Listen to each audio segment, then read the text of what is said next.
Promesse biblique du jour. Planifiez d'avance et donnez-vous des objectifs. C'est dans la Bible. C'est dans Luc chapitre 14 versets 28 à 31. Car lequel de vous, s'il veut bâtir une tour, ne s'assied d'abord pour calculer la dépense et voir s'il y a de quoi la terminer, de peur qu'après avoir posé les fondements, il ne puisse l'achever et que tous ceux qui le verront ne se mettent à le railler en disant « Cet homme a commencé à bâtir et il n'a pu l'achever ». Ou quel roi, s'il va faire la guerre à un autre roi, ne s'assied d'abord pour examiner s'il peut, avec 10 000 hommes, marcher à la rencontre de celui qui vient l'attaquer avec 20 000. Il est sage d'avoir un objectif à l'esprit. C'est dans la Bible, dans le livre des Proverbes, chapitre 13, verset 16. Un homme avisé réfléchit avant d'agir, mais les sots font étalage de leurs bêtises.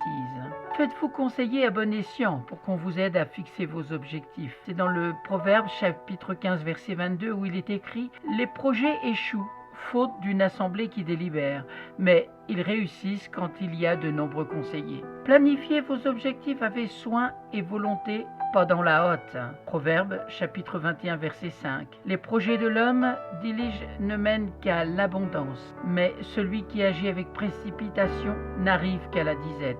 Une dimension de vos objectifs doit être la soumission à Dieu. Jacques chapitre 4 versets 15 à 16. Vous devriez dire au contraire, si Dieu le veut, nous vivrons et nous ferons ceci ou cela. Mais maintenant, vous vous glorifiez dans vos pensées orgueilleuses. C'est chose mauvaise que de se glorifier de la sorte.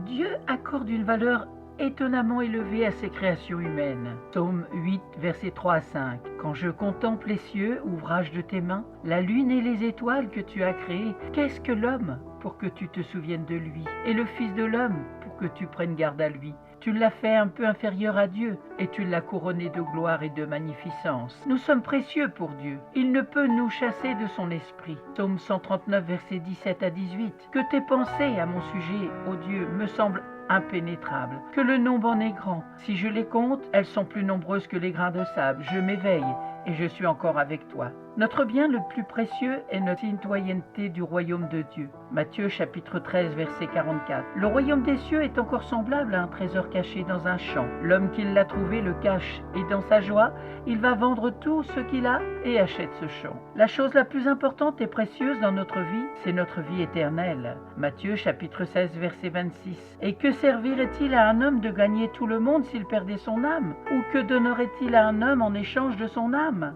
Et dans Colossiens chapitre 3 verset 2, préoccupez-vous de celui qui est là-haut et non de ce qui est sur la terre. Amen. Merci d'avoir pris du temps pour écouter Promesse biblique du jour. J'espère que vous avez été édifiés, encouragés, fortifiés. Si vous ne possédez pas la Bible, n'hésitez pas à me contacter, je vous en offrirai une. Je vous souhaite bon courage et je vous dis à très bientôt.